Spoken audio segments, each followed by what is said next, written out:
একদিন আমার নাম হবে লাশ, একদিন আমার নাম হবে লাশ। হবে কি হবে না? দুনিয়ার থেকে একদিন বিদায় নিতে হবে।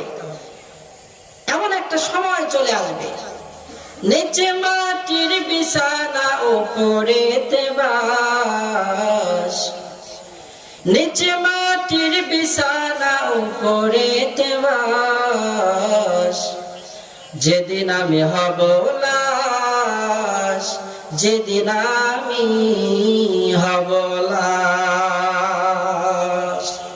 এজন্য লাশ হয়ে খাটিয়াতে সবার আগে আপনাকে আমাকে আল্লাহ পাকের ঘরের মেহমান হতে হবে।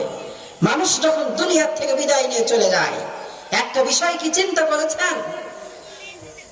এতদিন ইমাম সাহেবের পিছনে আপনি দাঁড়িয়ে দাঁড়িয়ে নামাজ আদায় করতেন, আজকে আপনার অবস্থা এতটাই করুণ, আজকে আপনার অবস্থা এতটাই ভিন্ন যে আজকে আপনি ইমাম সাহেবের সামনে আছেন, তাও আবার লাশ হয়ে।